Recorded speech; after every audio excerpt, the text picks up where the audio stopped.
Man's search for meaning. Viktor Frankl. When we speak about the search for the meaning of life, it's impossible not to dive into the extraordinary story of Viktor Frankl. He didn't write a simple psychology book. He wrote a human testimony, a report born directly from the most extreme experience one can endure. Frankl survived the Nazi concentration camps during World War II. And it was precisely in that living hell that he found profound answers about the human mind, suffering, and the true meaning of life. Upon arrival at Auschwitz, prisoners faced the absolute unknown. From the outside, we might assume that pure fear would dominate everyone, but surprisingly, the dominant emotion was not pure fear. It was shock. The human brain, confronted with something so incomprehensible, instinctively sought false hope, an almost automatic denial of the brutal reality that was about to unfold. Many prisoners had heard rumors about the horrors of the camps, but preferred to believe that, somehow, their experience would be different.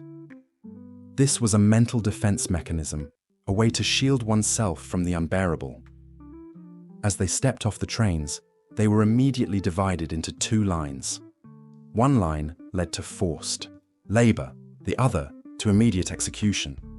But the prisoners didn't know what these lines meant. Many clung to the unconscious illusion that any line still offered a chance of survival. It was the first of many shocks. Then came the daily scenes of extreme cruelty, men and women brutally punished for any reason, or no reason at all.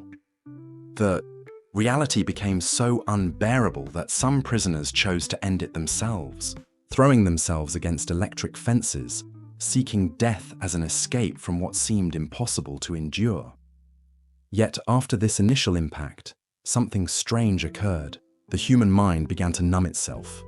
Daily brutality turned into routine. Emotions like love, desire, or hope faded, leaving only one focus: surviving the next day. Thoughts revolved around tiny satisfactions: a piece of bread, a thin soup, a bath, a moment of rest. Even death, which initially caused terror, gradually ceased to provoke emotional reactions. When a typhus epidemic hit the camp, corpses no longer evoked disgust, but rather a cold opportunity. Clothing and shoes from the dead could be reused. Apathy became a psychological shield, a mechanism to survive the unbearable. There was something even more cruel. In the concentration camps, there was no horizon, no future, no goal. Most prisoners didn't know if, when, or how it would all end. Life was reduced to existing in the immediate present, while decisions about their fate were made by others. Many gave up internally because they no longer had reasons to keep fighting. But the suffering didn't end with liberation. For those who survived, returning to civilian life brought a new challenge: finding meaning in a world that no longer made sense. After dreaming so many times of freedom, many former prisoners could no longer feel pleasure. The emotional pain remained, accompanied by a sense of emptiness. For some, bitterness turned into a desire for revenge. Others, upon returning home, discovered their houses destroyed, family members murdered, and their old lives completely erased. And in many cases, they found neither understanding nor the support they had hoped for. People who had never set foot in a concentration camp often minimized their stories, saying they too had suffered from rationing and bombings. Yet over time, some of these survivors rebuilt their lives. They found happiness not because they forgot what they had lived through, but because they learned to find meaning even in suffering. How was it possible to maintain sanity in the face of such brutality? The answer lay in the focus of the mind. Some prisoners clung to memories of loved ones, to recollections of happy moments. Others drew strength from contemplating nature, a sunset, the song of a bird, brief moments of beauty that even the cruelty of the guards couldn't steal. At rare times, even humor served as an escape valve. During brief breaks, they organized small performances, told jokes, and even laughed at the absurdity of their situation, such as imagining that after the war, they might confuse their watery soup with a fine family dinner. These fragments of humanity often kept them alive. The extreme experience of the concentration camps revealed something far beyond physical suffering: inner freedom. Even when all external freedoms were stripped away, they still retained the power to choose their attitude. Frankl observed that even amid absolute horror, some prisoners chose to maintain their values. They shared their scarce bread with the weaker ones, cared for those on the verge of collapse, or simply refused to allow hatred to fully consume them. This is where logotherapy was born. Frankl realized that life's true motivation isn't the pursuit of pleasure or the avoidance of pain, as other psychological schools proposed. The real strength comes from the search for meaning. Having a purpose, even in the worst circumstances, made the difference between those who succumbed and those who found strength to endure. Optimized insights. Key teachings. Suffering without meaning destroys. Suffering with meaning strengthens. Even when everything is taken from us, we still have the freedom to choose our attitude towards suffering. Apathy is a psychological survival mechanism, but purpose keeps the soul alive. Tiny fragments of beauty, a memory, a sunset, or a smile, can sustain the spirit. The search for meaning is humanity's greatest motivation, even in the most extreme circumstances. In the brutal reality of the concentration camps, every small decision carried the weight of life or death. In the early stages, many prisoners tried to influence their destiny, attempting to please guards with extra work, hoping to avoid transfers that, over time, they discovered often led to the gas chambers. However, as months passed, many realized that in the face of absolute chaos, it was impossible to predict which decisions might save them. Thus, many adopted a stance of acceptance toward fate, choosing not to fight against what they could not control. In this context, acceptance was not surrender, but a way to preserve mental strength, conserving their limited energy to endure daily suffering. Yet even in this cruel scenario, some prisoners still found space to exercise their inner freedom. They chose to maintain their moral values, even amid complete deprivation of rights and dignity. Although they couldn't decide where to sleep, what to eat, or where to go, they could still decide how to react to the brutality around them.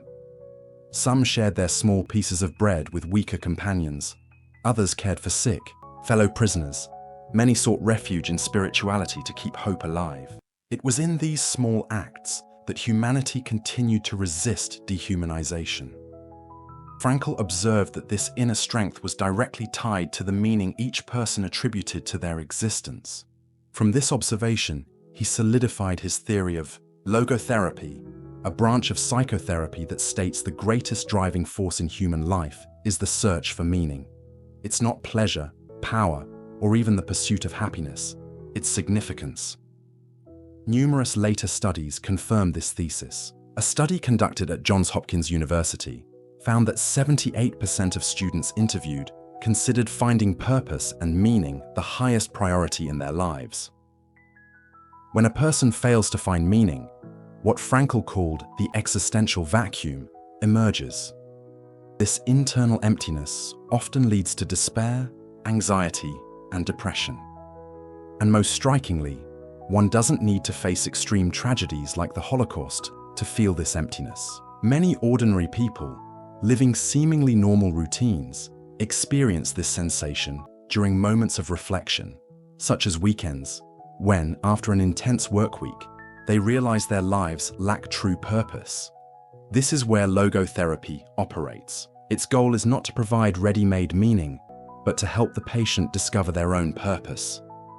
According to Frankl, the meaning of life is neither fixed nor universal. Each individual, facing unique circumstances, must identify their personal purpose, just as a chess master cannot choose the best move without analyzing the board's context. Life's meaning depends on each person's specific situation. What gives meaning to my life may not give meaning to yours. This approach has a transformative power because it shifts focus away from external conditions, often uncontrollable, and returns responsibility to the individual for their choices and attitudes. Even amid suffering, there is always the possibility of responding constructively. As Frankl said, to live is to suffer. To survive is to find meaning in suffering. Logotherapy also offers practical techniques to assist those suffering from emotional disorders. One of its most intriguing methods is what Frankl called paradoxical intention. It essentially reverses the logic of fear. When a person fears a specific outcome, such as blushing in public, the therapist may advise them to intentionally wish for that outcome. By deliberately provoking the feared situation, the patient gradually realizes that fear loses its grip. The more we flee from something, the more we feed it. When we face it head-on, fear dissolves. This principle clearly illustrates how we often become slaves to our own emotional reactions. By desperately trying to avoid fear, we make it stronger. But when we accept its presence, and even provoke it in a controlled way, we regain control. This is one way logotherapy helps people reclaim authority over their own lives. Throughout his work, Viktor Frankl conveys a powerful message. No matter how adverse the circumstances, humans always have the ability to choose the meaning they assign to their experiences. No force in the world can take away the freedom to choose one's attitude towards suffering. And often, it is this choice that determines whether we endure or collapse. Optimized insights. Key teachings. We cannot control what happens to us, but we can always control how we respond. Life doesn't require a universal meaning. Each person builds their own, day by day, through personal choices. The existential vacuum doesn't arise from extreme suffering, but from a lack of purpose, even in daily routines. Directly confronting fear is a powerful tool for emotional liberation. Even in the darkest moments, human dignity resides in the freedom to choose one's attitude. Reflecting on the search for life's meaning, Frankl challenges a common belief that we must first discover our purpose before making the right decisions. In logotherapy, the thinking is quite the opposite. Meaning is not revealed before action. It emerges through our decisions and the responsibility we assume in life. In the camps, Frankl observed that those who managed to maintain a sense of purpose did so not because they knew a grand goal beforehand, but because they found small reasons to carry on. Some drew strength from memories of family, others helped fellow prisoners, and some sought moments of beauty around them. These conscious choices, even amid absolute horror, gave them purpose. This understanding is revolutionary because it breaks the notion of a single universal meaning valid for everyone. In truth, the meaning of life is deeply personal, adaptable, and depends on each individual's unique context. Just like in chess, there's no perfect move. The best move depends on the board's position, the moment, and specific circumstances. The same applies to our existence. Because meaning is so personal, it can be found in countless areas. It might arise in work, feeling that your role contributes to collective well-being. It may emerge in social life, seeing your positive impact on others. Or it might be discovered in small gestures, connection with nature, art, spirituality, or self-overcoming. What matters is not where meaning is found, but the ability to perceive it within daily reality. Additionally, Frankl shows that meaning can help us manage fears and anxieties. Logotherapy proposes that many emotional disorders don't stem solely from external events, but from how we interpret them and from the absence of deeper meaning. While other therapies explore the past, environment, and trauma, logotherapy focuses on the human capacity to make conscious decisions, even under the worst conditions. This approach returns power to the individual. We are not helpless victims of circumstances. We have the ability to respond, to find meaning, to reinterpret our pain. Frankl reminds us that no matter how limited the environment may be, our inner freedom remains intact. Another phenomenon he explores is the paradox of expectation. Often, the more we try to force something to happen, the more distant it becomes. For example, someone who fears blushing in public may become more anxious the more they try to control it, leading to even more blushing. In this case, Logotherapy suggests using paradoxical intention. The person consciously tries to blush as much as possible in front of others. This voluntary action disrupts the fear cycle, and surprisingly, the problem tends to disappear. The person learns that the more they try to control the uncontrollable, the more they empower their fear. Ultimately, everything returns to logotherapy's core idea. It's not suffering itself that destroys us. It's suffering without meaning. When we find purpose, even pain becomes bearable. Without meaning, even pleasure becomes empty. Frankl closes his work with a profound shift in perspective. He states that we typically ask, "What do I want from life?" But from the logotherapy standpoint, the correct question is, "What does life expect from me?" At every moment, existence calls us to act, to respond, to decide. And these choices, in the end, build our personal meaning. Each person has a unique mission. There's no ready-made script or universal answer. There are only life's questions, and the answers we offer through our actions. In this personal responsibility lies true freedom and the real meaning of life. Optimized insights. Key teachings. We don't wait to find purpose before acting. Responsible action builds our purpose. Each human being has a unique mission. There is no fixed universal meaning to life. Even in extreme suffering, it's possible to find reasons to keep going. Inner freedom is indestructible, even when all external freedoms are stripped away. We shouldn't ask what we want from life, but what life asks of us in each moment. If you enjoyed this optimized summary, make sure to subscribe, leave your like, and hit the notification bell. Here, you learn fast, with depth and always in an optimized way, transforming knowledge into practical wisdom.